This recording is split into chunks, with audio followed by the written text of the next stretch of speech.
Kính thưa quý vị, bây giờ hãy cùng chào đón trở lại sân khấu chuyên gia kinh tế quốc tế cấp của UNDP, tiến sĩ Jonathan Pincus. Và hãy cùng chào đón lên sân khấu biên tập viên kỳ cựu của Bloomberg News, Soraya Permatasari.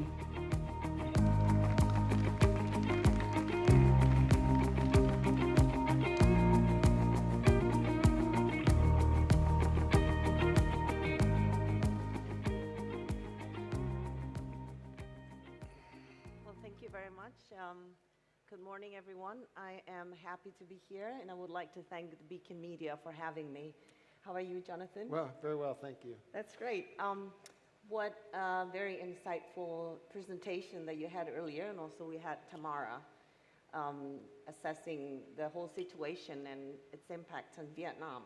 Now, it's very interesting that there's been a lot of uncertainties that's going on at the moment. What is your take on the global situation? It's still going to be, it looks very much like a difficult year, although we don't know how things will unfold politically. We don't know how the inflation numbers will turn out later in the year.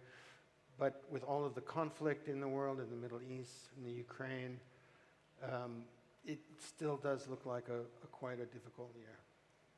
And that's for the globally. That's globally, yeah, absolutely. Are you quite confident, though, that the Fed will start easing rates towards the end of the year, or is that something that's also like a wild card? I think Tamara said May. I think I've seen other forecasts June. We all don't know. We don't know what the inflation numbers will look like. I think one worrying factor is that the labor market continues to be very tight in the U.S., and we know that the Fed looks closely at the unemployment numbers. So as long as it looks like there's underlying tightness in the labor market, I think they'll be cautious. Right. And with China being Vietnam's major export market, and other countries as well, how do you see growth outlook in those regions? Yeah, so China is an increasingly important export market for Vietnam. Of course, the U.S. and Europe are the largest export destinations. And so it really depends on market sentiment, on demand growth in those countries and in China. In the past, China was the country of the demand of last resort. Right. The country, when things were slowing down, the Chinese government stepped in and introduced a sort of global demand stimulus, but they're unable to do that this year. Mm-hmm. And so I think that's the difference. That's why the recovery is going to look quite weak compared to in the past, primarily because the Chinese are not in a position to do much more, nor are the Americans, although demand growth still continues to be robust in the U.S. I think again, the fiscal space in the U.S. has pretty much narrowed, and we'll see what happens politically, but we don't really see an emerging source of demand that's going to pull the global economy out of the doldrums. Interesting, because you also mentioned in your presentation earlier about how actually Vietnam could benefit from the situation between the U.S. and China. Maybe you could elaborate a little bit more on that? Right, so as we all know, Vietnam is very well positioned to receive some of the investment that used to go to China as companies try to diversify their export platforms. There are limits to that because the more Vietnam exports to the U.S., the more the U.S. will pay attention to Vietnamese exports, and if there is a second Trump administration, there could be repercussions in terms of tariffs and so forth. But at least as far as we know, and for the short term and medium term, I think Vietnam will benefit from interest from foreign companies, primarily because it has all the ingredients that companies are looking for. Unit labor costs are quite low. It's a very safe country. Logistics are improving. People work very hard. People are very literate and numerate, and all these are all very, very important factors. And you have to compare Vietnam to the competitors, right? Yep. Look at the other countries, and the other countries have their own advantages. India has a massive labor force. Mm-hmm. Indonesia has a big labor force, but some of those other factors are not present, and so Vietnam remains very attractive. Yeah, it is very impressive that they remained an outperformer in the region in terms of growth. It is also interesting, though, when mentioned about the U.S. elections that's taking place in November, and say what you mentioned earlier about Trump potentially regaining power. And Tamara, I think, also mentioned about the potential for tariffs to be imposed. How is that going to affect the global economy, and in particular Vietnam in this case? I mean, it would be, Trump and his campaign is constantly talking about tariffs. I think it's a misreading of how trade works. It's a misreading of how the balance of payments works. Nevertheless, it's politically popular in the U.S., and so they will keep talking about it. But it would be devastating for the world economy. I mean, we've seen a lot of regionalization of production systems over the past decade, which has helped Vietnam. Vietnam is very tightly linked into production systems with China, Taiwan, Korea, Japan, and that has helped drive Vietnamese manufacturing. But if the tariffs become universal, that all Asian countries are being hit with these massive U.S. tariffs, yeah, it's going to change the whole global landscape, isn't it? Absolutely, yeah. Yeah, okay, so that is a wild card that's we need. Yeah, that's okay, right. Understood. Now, before we move to Vietnam in particular, I would just like to hear your, if you have a forecast on the world GDP growth. Will it grow better, faster than last year, or is it going to stay the same? I believe the IMF put it at 3.1%. Yeah, I mean, that sounds fair, and most of the forecasts are around that level. I mean, we just don't know. I mean, we just have to see what happens with inflation and with global geopolitical tensions, with war and all of these other factors, and particularly what happens in China. If China can somehow engineer a recovery, that would be a real upside, I think, for the global economy. For the global, sounds good. Now, those geopolitical tension and the high inflation, they are not the only problem that's affecting this world, right? We have the El Nino, for example. The climate change that's potentially affecting output. What's your take on the commodities world? How are these going to affect output, for example, and its impact on Vietnam?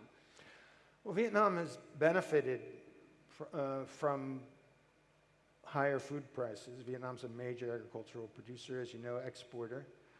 Rice prices have been elevated, and that's partly artificial from India's moves in the export market, but probably enduring in the sense that the world will be looking for food in a world heavily affected by climate change. So Vietnam's done very well with food exports, also coffee exports. Vietnam's done very well. Robusta prices are near record levels, and so I think for the short term, at least for Vietnam, higher commodity prices is very good. It's a help. Right. The long-term problems with global warming are, of course, much more difficult because unpredictable weather patterns, problems in the Mekong Delta with salinization and rising sea levels and so forth, real long-term risks to sustaining production in Vietnam. Okay, yeah, so I was going to ask you that because the impact is not just going to be on prices but also on output. So in the shorter term, you're saying that you don't really see an impact on output. No, I don't think Vietnam will be suffering short-term problems with output, but in the longer term, it's a real concern. And where do you see rice and coffee prices going forward? I don't have a crystal ball, so I don't really know, but it looks like, particularly with rice, I think we can expect prices to be quite elevated for the foreseeable future, primarily because the importing countries are still in a position where they need to go to the market. Right. And depending on what India does, if India retains its export ban, then I think it'd be very good for countries like Vietnam and Thailand. For coffee, it's very hard to know, but global warming will particularly impact Arabica output, and that's a long-term risk for coffee production, which will could potentially keep prices high. Right, because we're also hearing that there's a potential heat wave that's going to hit Vietnam, especially, I believe, in the south, and then the central part of the highland, central land. Right. You also don't see that as a risk to output. Always a risk. It's just very hard to predict what the outcome will be, but absolutely a risk. Okay, well, thank you. Now, the other thing, in order for Vietnam to be able to achieve its growth target, what needs to happen domestically? Are there particular issues or matters that are specific to Vietnam that we need to address, in order to be able to reach that growth? Yeah. As I mentioned earlier, I think there are immediate problems in the financial sector and the property market, which are going to weigh on the economy until we can sort them out. But that's a long-term problem as well. I mean, there is no quick fix in terms of improving the situation. We need much greater transparency in the property market. There's a new land law coming on stream. We'll see if that is effective in increasing transparency. We need much more transparency in the financial sector, as the recent scandals have indicated. So these are the two things that are really important, I think, in terms of generating domestic growth. The other thing I would say is that there's a political problem, in the sense that the anti-corruption drive and other factors have made it, or have discouraged public officials from making decisions, and so everything is pending.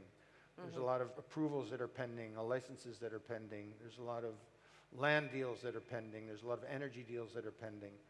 And officials are very reluctant to make a decision because they're not sure how they will be impacted if they're investigated or something else happens. So, understood, yeah. So everything has kind of come to a grinding halt. The problem is that it's probably not short term, in the sense that there won't be a party Congress until 2026. So we're probably looking at then 2 years of stasis in the public sector, without big initiatives, without big moves, without people really wanting to take a risk in order to make important decisions. And so a lot of things will be pending as the political situation works itself out. Yeah. The other thing is that people will be jockeying for position, right? So they know there's a party Congress coming up. Those reforms are necessary over the longer term, like you said, right? And Tamara also mentioned, how reforms are to be continued here in order to be able to, achieve a more transparent and reliable governance. Yeah, I mean, a good example is in the energy sector, right? So we all know that Vietnam has made a huge commitment to achieve net zero carbon emissions by 2050 and to phase out coal in the 2040s. This is a huge challenge. Good for Vietnam, good for the world, good for energy security, but it will require a lot of investment.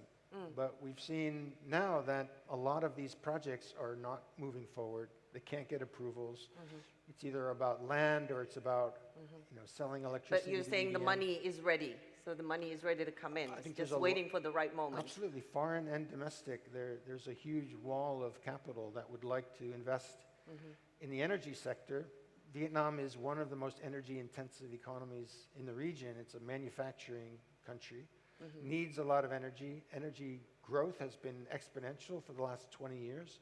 So investors look at that and they think, wow, we could really produce a lot of energy, sell a lot of energy in Vietnam. So in terms of policy supports? There is no policy support. So it's basically come to a grinding halt. Okay. Primarily because deals that were done in the past, even deals that were done previously, are now being unwound. And some of those companies are going bankrupt because they're unable to sell the electricity that they're generating. And this is because it's very difficult to get government to make a clear decision. Okay.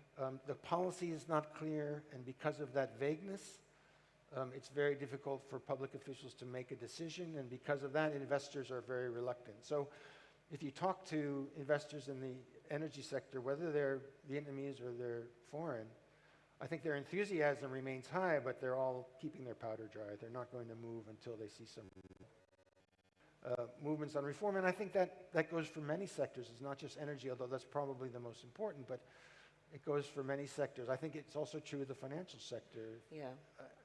Vietnamese banks are undercapitalized. I think there's interest in investing in Vietnamese banks, but I think they're staying on the sidelines until they see some evidence of So reform. at the moment, we can safely say that, Vietnam really depends on the export situation and the export market, to boost the economy and grow faster.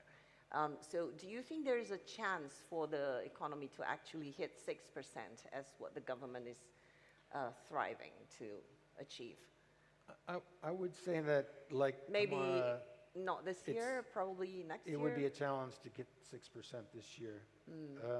As we go through the year, I think the beginning of the year has been relatively slow, and we would need to do a lot of catching up later in the year to make 6%. It's always possible, but I think probably unlikely. Again, like you said, it really depends on the global situation, right? Absolutely. Whether or not the Fed is starting to... Fed starts cutting, China rates, recovers. China recovers, gotcha. Some of these global tensions abate. I think, yes, absolutely, but that's a lot of ifs. Ifs, yeah. Understood. Well, thank you so much for that. For the audience, if you do have questions, there is a QR code at the back of your badge, and so you can scan that and you can submit those questions so that the organizer will be able to collect them. Before we end the session, I would like to thank you very much, Jonathan, for everything. There will be a video presentation shortly. Thank you so much. Thank you so